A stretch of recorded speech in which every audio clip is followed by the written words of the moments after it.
To my channel. और last video में हमने बात किया था मिल्क के मेजर कार्बोहाइड्रेट्स के बारे में, major constituents, minor constituents, major carbohydrates, minor carbohydrates. तो अभी जो हमारा नेक्स्ट टॉपिक है वो है मिल्क फैट। किसमें हम अभी composition and nutritive value topic cover कर रहे हैं, तो अभी उसमें जो नेक्स्ट है वो हमारा मिल्क फैट है। तो चलिए फिर स्टार्ट करते हैं। ओके, सो मिल्क फैट में आता है आपका सबसे पहले ट्राइग्लिसराइड्स। ओके, ट्राइग्लिसराइड्स क्या है? ये है आपका 3 फैटी एसिड्स प्लस ग्लिसरॉल का कॉम्बिनेशन। 3 फैटी एसिड्स और ग्लिसरॉल का कॉम्बिनेशन। ठीक है, अब आते हैं मेजर टाइप ऑफ लिपिड। देखिए ट्राइग्लिसराइड्स जो है ये क्या है? ये मेजर टाइप ऑफ लिपिड है। किसमें? मिल्क फैट में। ओके, जो सबसे मेजर टाइप ऑफ लिपिड है मिल्क फैट में वो क्या है? ट्राइग्लिसराइड्स है। और ये किसका बना होता है? 3 फैटी एसिड प्लस ग्लिसरॉल का। ओके, अब आता है दूसरा पॉइंट इसका कि जो ये ट्राइग्लिसराइड्स होता है ये जो ये क्या होता है? Covalently bound to a glycerol molecule by ester bond. ये फैटी एसिड जो है ये कैसे बाउंड होता है? एक ग्लिसरॉल मॉलिक्यूल से कोवैलेंटली बाउंड होता है। और किस बॉन्ड के थ्रू? एस्टर बॉन्ड के थ्रू। ये इंपॉर्टेंट पॉइंट है। ठीक है, अब आते हैं कि फैट ग्लोब्यूल होता क्या है। हम जाना कि फैट ग्लोब्यूल क्या होता है।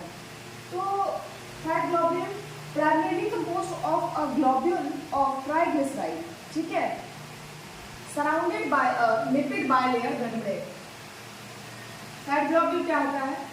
ये लिपिड बाइलेयर मेम्ब्रेन से सराउंडेड होता है। ठीक है, और primarily composed of globule of triglyceride. Okay, अब जानते हैं कि जो ग्लोब्यूल है ये होता क्या है। ठीक है, ये each globule of fat is surrounded by a very thin layer of protein, phospholipid and neutral lipids. तो जो एक ग्लोब्यूल होता है, ठीक है, वो किससे सराउंडेड होता है? Very thin layer of protein, phospholipid और न्यूट्रल लिपिड्स। ओके, ठीक है, अब आते हैं कि फैट ग्लोब्यूल का साइज कितना होता है। इसका साइज होता है 2 to 5 माइक्रॉन्स। और नंबर्स कितना होता है? पर ml मिल्क में कितने फैट ग्लोब्यूल्स प्रेजेंट होते हैं? ठीक है, 3 × 10⁹ पर ml। ठीक है, इतने फैट ग्लोब्यूल्स प्रेजेंट होते हैं किसमें? पर ml में। ठीक है, अब आते हैं कि इसका फंक्शन क्या है। फैट ग्लोब्यूल का क्या फंक्शन है, मिल्क में इसका क्या फंक्शन है ये देखेंगे। ठीक है, This fat globule membrane helps to stabilize the fat globules in an emulsion। ठीक है, ये फैट ग्लोब्यूल मेम्ब्रेन जो होता है ये क्या करता है? एक फैट ग्लोब्यूल को स्टेबलाइज होने में हेल्प करता है। किसमें? इमल्शन में। और मिल्क किस टाइप का इमल्शन है? Oil and water type. ठीक है, oil and water type emulsion होता है। ये भी डायरेक्ट पूछ लेता है। ठीक है, कि मिल्क किस टाइप का इमल्शन प्रेजेंट होता है। ठीक है, तो फैट ग्लोब्यूल मेम्ब्रेन का क्या फंक्शन होता है? ये हेल्प करता है, helps to stabilise the fat globules in an emulsion within the aqueous solution. Okay, ये है फैट ग्लोब्यूल मेम्ब्रेन का फंक्शन। अब आते हैं कि milk contains short chain fatty acids C4 to C10। ठीक है, which collectively contributes to the characteristic flavor of dairy products। तो जो short chain fatty acids present होते हैं मिल्क में वो क्या करते हैं? रिस्पॉन्सिबल होते हैं डेयरी प्रोडक्ट्स के फ्लेवर के लिए। ठीक है, यहाँ तक क्लियर हो चुका है हमारा। ध्यान से इस पॉइंट सारे को देख लीजिए। ये एस्टर बॉन्ड वाला इंपॉर्टेंट है। ठीक है, और ये फैट ग्लोब्यूल मेम्ब्रेन का साइज, नंबर, देन फिर ये किस टाइप का इमल्शन होता है मिल्क में प्रेजेंट होता है, और ये जो फ्लेवर के लिए किस टाइप के फैटी एसिड्स रिस्पॉन्सिबल होते हैं। ठीक है, तो C4 to C10 नोट कर लीजिए।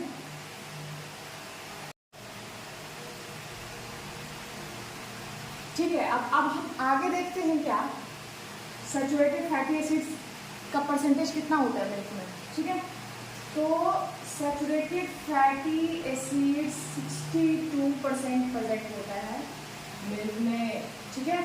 और अनसैचुरेटेड फैटी एसिड्स कितने प्रेजेंट होते हैं, 37%, जिसमें से 3 to 8% क्या होते हैं, पॉली अनसैचुरेटेड फैटी एसिड्स, ठीक है। 37% में से 3 to 8% प्यूफा होता है, polyunsaturated fatty acids, okay. ये पॉइंट क्लियर हो गया दोनों। अब आते हैं कि other materials, other lipid materials present in milk are phospholipids, sterols, carotenoids and fat soluble vitamins. Fat soluble vitamins काफी इंपॉर्टेंट है, हर बार क्वेश्चन में आता है, अक्सर रिपीट होता है ये क्वेश्चन। आपको पता है कि फैट सॉल्युबल विटामिन्स क्या होता है, ए, डी, ई एंड के, ओके, ठीक है। तो अब आते हैं हम क्या नेक्स्ट पॉइंट पे। नेक्स्ट पॉइंट क्या है हमारा, मिल्क प्रोटीन्स। मिल्क प्रोटीन कितने टाइप के होते हैं, तो बेसिकली जो मेजर मिल्क प्रोटीन है वो है केजीन, ठीक है। Casein accounts 80% of the total milk protein, okay. Primary group of milk protein 80% and the remaining proteins after casein are whey proteins, okay. ये 20% प्रेजेंट होता है। तो कितना का रेशियो है, 80-20 का आप देखते हैं। और ये ह्यूमन मिल्क में यही रेशियो चेंज हो जाता है, 60-40 का हो जाता है। इसमें वे का परसेंटेज ज़्यादा होता है, केजीन का कम होता है, ठीक है। तो वो भी हम एक बार एक पॉइंट पे देख लेंगे। अब यहाँ पे ध्यान देते हैं, जो मैंने आपको ये 80-20 का रेशियो बताया है मिल्क प्रोटीन का, ये आपका काऊ मिल्क का बताया है मैंने, ठीक है। जो इन काऊ मिल्क 80% केजीन, 20% वे प्रोटीन, ठीक है। जानते हैं थोड़ा शॉर्ट में कि वे प्रोटीन एक्चुअल में क्या होता है, ठीक है। Once casein micelle suspended in milk removed by centrifugal separation, then all other protein left in the milk preparation are considered to be whey protein, ठीक है। केजीन मिसेल जो है सस्पेंशन के फॉर्म में रहता है, किसमें, मिल्क में, ठीक है। और उसका हम लोग सेंट्रीफ्यूगल सेपरेशन किया जाता है। जब सेंट्रीफ्यूगल सेपरेशन उसका हो जाता है, उसके बाद जो लेफ्ट ओवर बचता है, मतलब जो उसके बाद जो मिल्क बचता है, ठीक है, उसमें क्या प्रेजेंट होता है, उसको हम लोग क्या मान लेते हैं, वे प्रोटीन, ठीक है। All other protein left in the milk preparation are considered to be whey protein, ठीक है।